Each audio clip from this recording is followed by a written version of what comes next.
Is this thing on?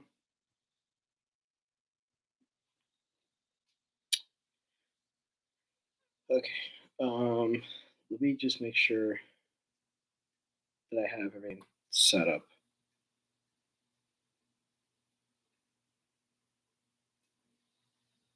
because I don't know if it actually is. Um, I've had to do this so many times now that it's kind of crazy. I don't even know how to actually edit it.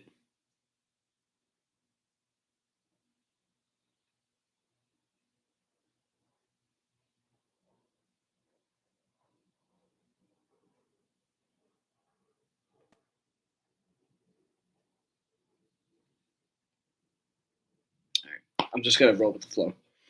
Screw it. So you probably clicked on this video and you wanted to know my personal favorite movies. Obviously, I haven't been on this channel in a year, so we're just gonna go with the flow. Go from here. Fart. Do it now. Okay. Not gonna fart. Anyway, I'm gonna talk about my favorite movies of the year. What I personally think are the best movies that I think.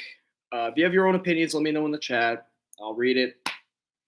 I'm gonna start off with some honorable mentions. 5 movies that I had on here originally, but I've now changed the list entirely, and one movie that I think is almost number one, but it's between one and two. Like it's like one and a half.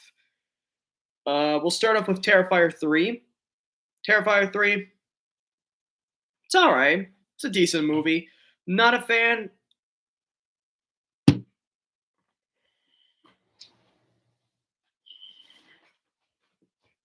There's your Fortnite dance. Anyway, Terrifier 3, decent movie. Can't really think much about it. Yeah. Do I think it's an okay movie? Yeah, I think it's okay.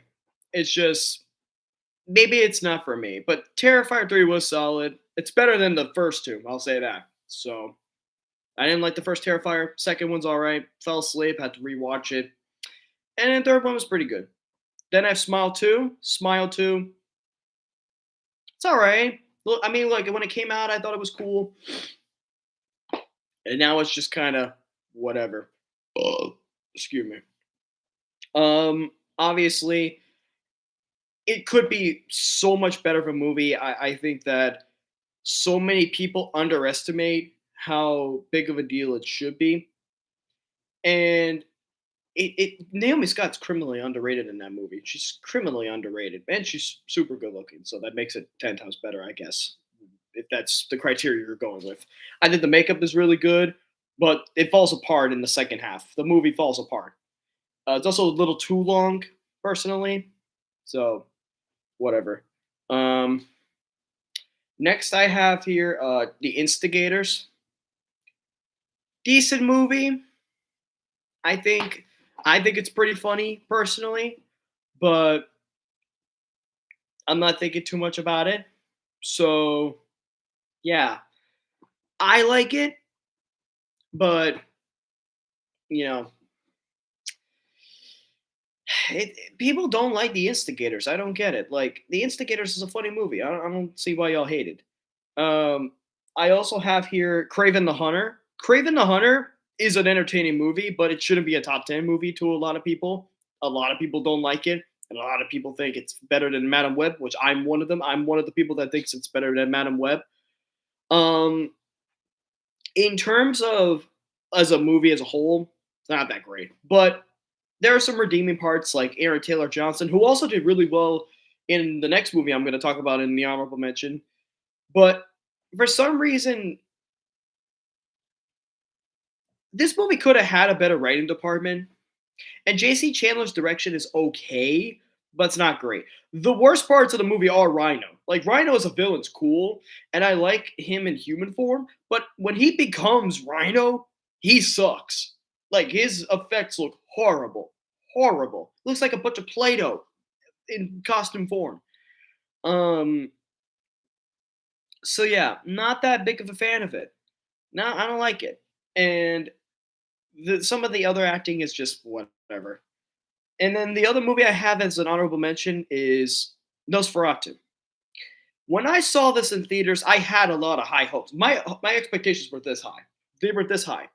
While set design wise, camera work wise, pacing wise, editing wise, remarkable. Even the makeup department is insanely good. I am not, and I repeat, not a fan of the following. Number one, Count Orlok's mustache. Stupid idea. Stupid. It's different, but really stupid. Number two, Lily Rose Depp should not have been in this movie. I think if I remember hearing, Anya Taylor Joy was supposed to be in this movie, and I think she was the right choice for that movie. Not Lily Rose Depp. Lily Rose Depp is horrible. Horrible. Horrible. And number three, this is the big one. Around the end of the movie, I'm spoiling the movie a bit, but at this point I don't care. At the end of the movie, there is a sex scene between Thomas, Nicholas Holt's character, and Lily Rose Depp's character. It is beyond all words one of the worst sex scenes, and one of the worst scenes in general out of any movie I have seen this year. The most of the film, remarkable, fantastic. It is beautiful. But that scene destroyed the movie. When I was in the theater when I watched this, I laughed because this is stupid. The original Nosferatu story, yeah, I'll admit the girl ends up, him and Count Orlok are, I mean, her and him and what am I saying? Her and Count Orlok, like Lily Rose Depp's character in the original and even the '70s one that I know of, they obviously make love. Obviously, that's like a part of the story. That makes sense. The sex scene before that, I don't remember that being in either interpretation or the book. I don't remember that. Maybe it was, and I don't recall it. But I don't like it.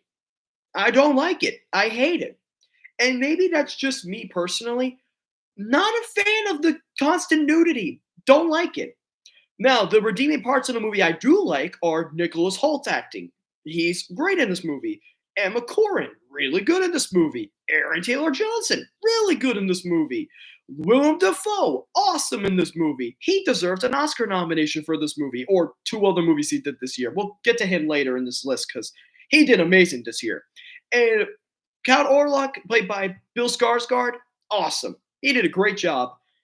The scratch marks he has on his arms are really cool. But I am not a fan of the mustache. I don't like Lily Rose Depp in this movie, and I don't like the sex scene before the end of the movie. Not a fan of it. Not a fan of it at all. I hate it. Oh, and when the kids die by Count Orlok, that hits different because it's like you knew it was going to happen, but you didn't expect it to happen this quickly, and you're like, oh shit, like it happened. So, kind of mind blowing. So those are my 5 honorable mentions. I'll mention them again. Terrifier 3, because it's okay. But a lot of people do like it, so that's your opinion. I don't mind it that much. Smile 2, I liked it, but now it's kind of like, whatever. The Instigators, I find it funny, but I almost put it on the list. I'm not going to do that, unfortunately, for obvious reasons. A lot of people just don't like it.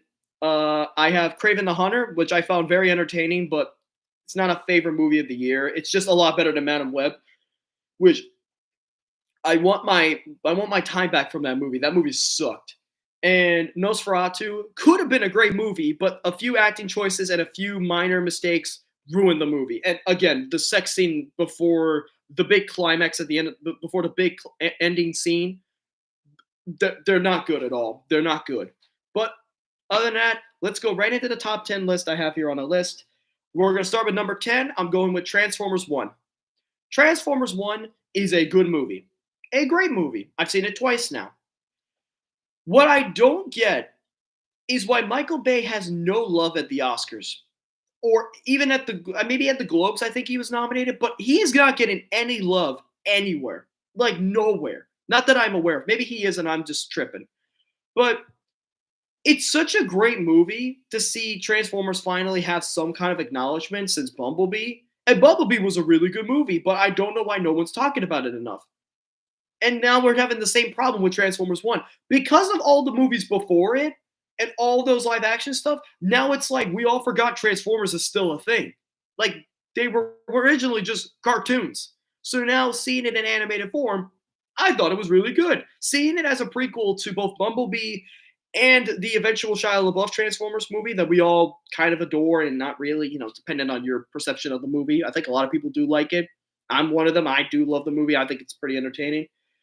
I just think that in terms of as a movie, phenomenal. In terms of the acting, phenomenal. My only complaints are to the critics. Y'all are not hyping this movie enough. Y'all are hyping movies like Flow and Memoir of a Snail more than Transformers 1. And that's a little criminal. That's a little stupid.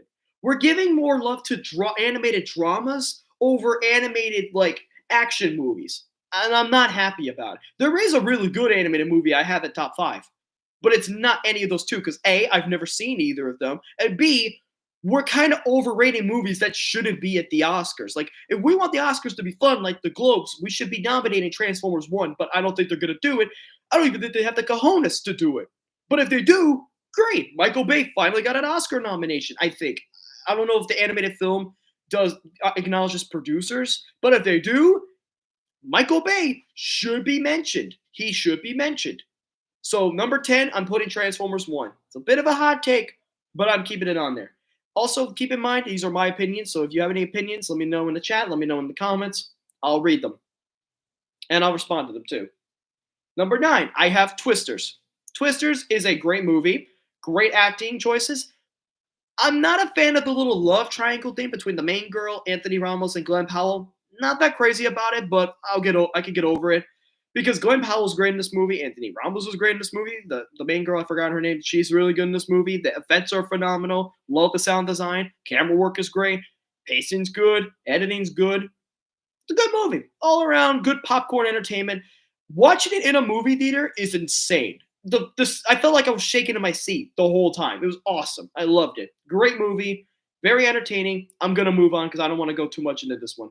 Number 8, I have Alien Romulus. Same things of what I said about Twisters, but the acting's a tiny bit better, and the set design's a lot better. The editing's a lot better. The camera work's a lot better. The visuals are a lot better, and the sound design's spectacularly better. My one complaint why I have this at number 8 and not like top 5. Jesus Christ, there's a fly on me. Anyway, the reason why I don't have this at like number 5 or top 5 at all is because seeing Rook as a artificial like robot again, seeing him in this movie as like maybe voiced by AI possibly, like just archival footage of Ian Holm, it feels weird. I don't like it. I don't like the choice of having Ian Holm in this movie. Don't get me wrong, having Rook isn't bad, but you could have recast him. If you recast him, I have no problem. And then doing the prosthetic stuff, whatever, cool, that works. But bringing back Ian Holm's archival footage from the first Alien movie, that wasn't the right call. That was a stupid decision. I'm not a fan of it. I don't like it. But I do like the Easter eggs of Alien Isolation. If you've played the game, I haven't played the game personally. I know what the game is. I've watched videos of it constantly while I was in junior high, in high school. I used to watch videos of it all the time. What people playing the games or playing the game. There was also Colonial Marines, but we don't talk about that game. It's bad. But here, seeing the Alien Isolation Easter eggs, seeing the Easter eggs of the first and second Alien movies, it's cool. You know what I mean? I enjoyed it. Also, good popcorn entertainment. If you love sci-fi, this is the movie for you. Fede Alvarez blew it out of the park. He did an amazing job. He's taken Ridley Scott's vision in the right direction, and Ridley Scott didn't have to direct it, so I'm very happy. Ridley Scott did way better with a different movie, but for all different reasons. He didn't have to do much with this, and I'm glad, because if he did something, he would have ruined this movie entirely. Number 7, I have Deadpool and Wolverine. Incredible sound design, incredible visuals, great acting from Ryan Reynolds and Hugh Jackman. Emma Corrin is amazing as Cassandra Nova. She actually did great in Nosferatu, but she did better as Cassandra Nova, in my opinion. Terrifying villain, in my opinion. She freaks me out. I don't like the things she does with the brain, like her fingers go around your head and stuff. I don't like that. But it works with the character. But my one complaint about this movie that I don't like, and it ruins the movie, actually two things. One, Human Torch deserved more screen time. He deserves more love. I'm glad he's in the movie, but I'm sad he got killed off. As a Human Torch lover, as a lover of Chris Evans, I'm pissed he got killed off. I am very pissed. Same with Pyro. Pyro just gone, dead. gone kaput. Stupid. Seeing Blade is awesome. Seeing Elektra was cool. There's just one thing. There's one thing that I didn't like, and actually, it's bigger of a deal than seeing, Human Torch get killed off. It's the fact that the main villain, the guy who runs the TVA, his acting is so bad. It's almost as bad as Lily Rose Depp's acting in Nosferatu.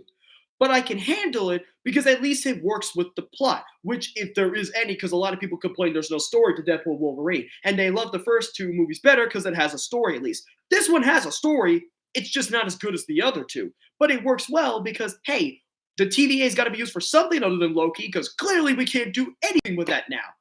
Now, if it didn't have the guy who ran the TVA and it had, like, you put Kang the Emperor instead, I think the movie would be beyond phenomenal. I think it'd be probably the best superhero movie ever. But it's not. It's close, but it's not there yet. There will be a better superhero movie than this. It's one of the best superhero movies right now in the MCU, and it does deserve its love. If it gets nominated at the Oscars, it needs sound and visual effects. No question. It needs both of them. If it just gets sound, I'm okay with that because it did amazing in the sound department.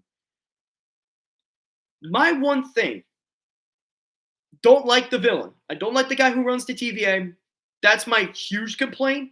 And then only minor things I'm not a fan of. But for the most part, I did enjoy the movie, so I don't really want to complain too much about it. I'm going to move on. Number 6, I'm going to put Beetlejuice. Great sequel to an already great movie from the 80s. Tim Burton did the right thing by waiting a long time to do this movie. It worked. But maybe Jenna Ortega could have had more comedic lines. Her deliveries were a little dry, but maybe that's just how her personality is on the screen. Watching Wednesday, it's okay. Like, I don't mind it.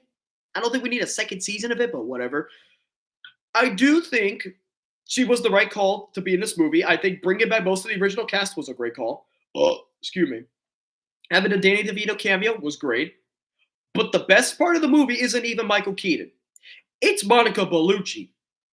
Her role in this movie was to be the good-looking ex-wife of Beetlejuice. And that was the right call. That was the right call. Good job, Tim. You made the right call. Your direction also improved. From working on one of the worst remakes to a Disney classic to making one of the best sequels to an already great movie, phenomenal. Set design's great, as it should be. Makeup design heavily improved from the original. The first movie. Heavily improved. I think the costume design's a lot better. I think there are so many better things. And rest in peace to Bob. Justice for Bob. Okay? She didn't have to suck his soul out. Bob deserves more love. And I think in general, the score is a lot better. I think Danny Elfman did a much better job this time around. And I think hearing MacArthur Park, both the Richard Harris version and the Donna Summer version twice, I love Donna Summer, so I'm a little bit biased. So just hearing her interpretation of the song, it makes me happy. I love that song. So I have this movie at number 6. I'm not going to continue any further. I do love the movie. It is very entertaining. We're going to move on to my top 5. Number 5, I have The Wild Robot. Now, if you cannot handle an emotional movie, I don't recommend this movie. If you saw Robot Dreams and you know how emotional that movie is, this is more emotional than that, in my opinion. It is well done, well animated. Pedro Pascal and Lupita Nyong'o did an amazing job. Chris Bauer's score is incredible, and I think it deserves a nomination at the Oscars. But something about this movie, it hit different. When I saw this in theaters, it was a little sad. It was a little sad for me. So I don't want to get into too in-depth with this movie too much, other than well done movie, well animated movie, no complaints. But I have it at number 5 because there are way better movies than this. Number 4, I have Sonic the Hedgehog 3. This cinema right here. If there is a movie that deserves to get Jim Carrey an Oscar nomination, even though it probably won't, I wanted to personally. If I was a part of the Academy Board, I'd put him in a contention for this movie. It's Sonic 3. Jim Carrey playing both Dr. Robotnik and his grandfather. That was the right call. People, like, there's certain people online who don't like the idea of him playing a dual role and thought he was kind of boring. Let me tell you something. Go watch Lemony Snicket's A Series of Unfortunate Events. Then come back to this movie and you'll understand why this was the right call. Him doing more than one character is always a good idea. Him doing just one character is just fine. But him doing so many characters in one movie is a good idea. So I don't know why we're complaining about, oh, he's more boring. Oh, like, this movie felt sad. It's supposed to be. It's Sonic Adventure 2 in movie form. That's all it is. Shadow and Maria's story was always going to be sad. What do you want it to be comedic? No. Hell no. Like, the people that hate this movie just hate Sonic. That's the problem. As someone who grew up as a Sonic fan, as a kid, even loved Mario, but loved Sonic just a tiny bit more. Just seeing some of the hatred for this movie is insane. There is some, but I'm not going to go in depth too much into that. I will say Keanu Reeves was the right call to get Shadow. The Maria storyline is really good. Well done in this movie. Really sad. There's the whole post-credit, mid-credit thing. Sure, whatever. Not going to go too in-depth with that. It's not much to go off of. Maybe Shadow's still a bad guy. I don't know. Who knows? Spoiler alert, he doesn't die. He's still alive, but I don't know. And then, we got Metal Sonic. We got Amy. Maybe the next movie they're going to have Cream the Rabbit. Maybe they're going to go in Sonic 06. Maybe they'll bring Silver in. Maybe Rouge the Bat. Who knows? Maybe bring in Chris Pratt. Always a good idea in animated form. But it's not an animated movie. It's live action animated. But you get what I mean. Ben Schwartz did great as Sonic. But I guess people are like he's too auto animated. Maybe he's too boring. But who cares? He's no Jaleel White, but at least he's trying. He's no Roger Craig Smith, but at least he's trying. Y'all complain about anything. If the next Sonic movie we get Jaleel White and Roger Craig Smith in cameos, cinema. Book it now. Do it now. And obviously, Tails and Knuckles, they did great. Idris Elba was always great as Knuckles. And the Knuckles show is pretty entertaining. I don't know why people don't like it, but whatever. We're gonna move on. No complaints. James Marsden, Tika Sumpter also did really good. So we're gonna move on. We're gonna go to number 3, and this is my top 3. There is a movie between 2 and 1. I'll mention it later. But number 3, I have Saturday Night. Not a lot of people are giving love to this movie. It has good reviews. It is a comedy. I'm going to clarify this now. This is not just a drama. It is a comedy. To the people who think this is just a drama, a biopic drama, you are dumb. This is a comedy drama, not a drama. This is labeled as a comedy drama, and it's going to stay a comedy drama. A drama with comedy in it. Not just a straight up drama. There are funny moments, like the guy building the bricks on the center stage. The guy doing dual roles of both Andy Kaufman and Jim Henson. He was really funny. Nicholas Braun, I think that was his name. Dylan O'Brien being Dan Aykroyd, the girl who played Gilda Radner. Garrett Morris. I think that's his name. I think the guy who played Garrett Morris, he was really funny. God, what's his name? I forgot his name. His last name is also coincidentally Morris. Weird coincidence. He was in the Fargo show, but I've already forgot his name. And then you had Gabriel LaBelle, who got nominated for a Globe for being Lorne Michaels. He got a Golden Globe nomination. Well-deserved nomination, in my opinion. I think he should have won, but whatever. Actually, there's someone that should have won at the Globes, but Adrian Brody deserves it, I guess. Okay, fine. And then there's, obviously there's so much with the camera work I'm a huge fan of. You could see the cameras being filmed. You could see the vision of SNL being invented right in front of your own eyes, and it was really cool. Camera work was well done. The editing's solid. I do love the set design the most from this movie. It should be nominated also for an Oscar for original score. John Baptiste did a really good job. I think his Billy Preston is phenomenal. I think that this movie should be the movie that gives Willem Dafoe an Academy Award, finally, because he did so well in this movie. No one's talking about it. No one's talking about J.K. Simmons as Milton Berle. No one's talking about everyone else, even Matt Wood as John Belushi. They're not talking about Corey Michael Smith for being Chevy Chase. They're not talking about this movie. Give it more love. Give Saturday Night more love, please. We're in the 50th anniversary of Saturday Night Live. And the 50th anniversary, just like we need to give it more love. Saturday Night needs more love, please.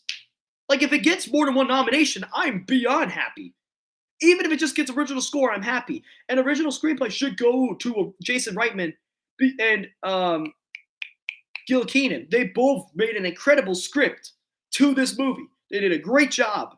And no one's talking about this movie. Even Finn Wolfhard in the cameo as an NBC page, he's funny in this movie. He's just tossing out papers and flyers like, hey, come to the show, it's free. Like, dude, he's funny in this movie. It's funny. It's not supposed to be boring. People were bored apparently when watching this, and some people were laughing to this movie. I was one of them. I found it funny. Like there's minor things that made the movie work, and no one's talking about it. So we need to make this, popular. Come on, we got to get it on TikTok or something. Come on, what are you doing? Number 2, I'm gonna go into probably what I wanted to be number 1, but there are 2 movies, not 4, 2 movies better than this. Number 2 is Wicked. And the reason why I have it at number 2 is because there is so much slander between Cynthia Erivo and Ariana Grande. Number 1, they were the right choices to be Elphaba and Glinda, respectively. I don't care. Cry Me a River. Number 2, both of them deserve to win Actress and Supporting Actress at the Oscars. Cry Me a River. Number 3, set design is awesome. Do I think it should win? Probably not. Do I think it's great in the sound department? Of course it shouldn't win, though. Do I think it's the best visual movie? Not really. It's up there, but it's not my favorite. There's a movie that's better than that, just a tiny bit. And do I think that the score is great? The music's great? Of course. There are great parts, such as the acting. As I mentioned, Cynthia Erivo's great. Ariana Grande is phenomenal. Jonathan Bailey, incredible. F. Goldblum is funny. Seeing Michelle Yeoh, hearing her sing for the first time was a little off-putting, but she did all right. Seeing Bowen Yang from SNL, he's funny. Seeing the Easter eggs of The Wizard of Oz, since I know The Wizard of Oz, I think everybody probably knows what that is by now. Watching the movie so many times as a kid, even as an adult, seeing all the Easter eggs and knowing a little to no information of the musical that it's based off of, but knowing just The Wizard of Oz in general, I caught the Easter eggs right away. It was a very entertaining movie. Blew my mind a little bit. I found it really funny at times, but it is a well done, phenomenal musical, and I think it's the biggest musical since Chicago. Since Chicago, there are better there were bigger musicals since then, but since 2002, there has not been a big musical as big of a deal as Wicked. Like everyone knew Wicked. It was years in the making, but the next movie I'm going to mention was so much longer in the making that, in my opinion, it's only a tiny bit better because of the acting choices. That movie is Gladiator 2. This is number 1.5. Not my number 1. It's an honorable mention to number 1. Why I don't have this at number 1 is because there is a movie better than this by only a teeny, teeny, tiny bit. Now, as a movie, freaking phenomenal. The set design is insanely good. Too good. The visuals, too good. The gore is, not the gore, well, the blood, beyond. Wow. Beyond so much blood. It is a violent movie. A very, very violent movie. Do not take your kids to see it. It is too much blood. But if you are someone who has seen the original Gladiator in theaters, maybe it won't be as good as the first one, but I think it's better because I didn't, watch the first one. I had to watch a whole recap of it, so my opinion's a little bit different than yours probably. And B, I think I like Paul Mescal's acting just a little bit better than Russell Crowe. That's just me personally. Obviously, the dialogue's probably a lot better in the first movie, but I just think as a movie as a whole, I think it's a lot better, and it feels like a spectacle. So maybe when you saw it in the year 2000, maybe even 2001, if they re-released it, maybe for an anniversary, maybe you think it's better. I personally would probably disagree, but maybe it is better, and I just need to watch it for myself. So take my opinion with a grain of salt. But Gladiator 2 is one of the best movies of the year. It's so close to being my favorite. But my number one favorite movie of the year is a complete unknown. Reminder, I am not a Bob Dylan guy. I don't like most of his music, or at least at the time, I didn't like his music. But after seeing this movie, as the only guy in my theater who was beyond an audience of mostly people old 20 something years older than me, or maybe 30 something years older than me, completely caught me off guard how everyone in that theater loved that movie. And I'm one of the people who also sat there and said, wow, this was a good movie. But not just that, it's the perfect biopic. I'm calling it now. This is going to be the movie where not only Timothy Chalamet wins the acting Oscar, the lead acting Oscar, but Edward Norton wins supporting actor. James Mangold also wins adapted screenplay. I'm calling it now. This is going to win lead actor, supporting actor, and adapted screenplay. It should also win at set design. I think it should win editing. I think it should win those 5 specifically. Because it is so good of a movie, you feel like you're in 1960s New York. You feel like you're at the Newberry Folk Festival. You feel like you're a part of the story that Bob Dylan is being portrayed in that movie. Unlike Elvis, which was probably my favorite biopic after Bohemian Rhapsody, or maybe not as good. Maybe Bohemian Rhapsody is just a little better, just because maybe pacing.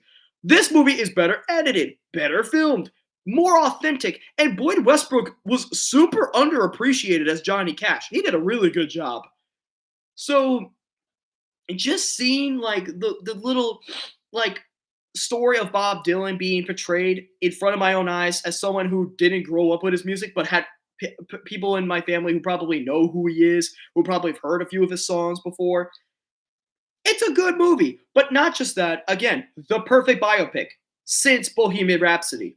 Since that movie, this surpassed it by a mile. Better direction, better writing, better acting, better pacing, better editing, better everything. While Bohemian Rhapsody at the time was the best biopic, this is better. While Elvis was a great movie, this is better. And I'm going to say this is my favorite movie until further notice. Maybe I will update it via a tweet, via something on Instagram. Who knows? But I'm going to tell you my number one movie of the year from 2024 was a complete unknown, and it's not even close. Maybe Gladiator 2 or Wicked, but those 3 are probably my favorites. I hope you guys enjoyed the stream. If you enjoyed the video, please make sure to smash the like button and smash the subscribe button.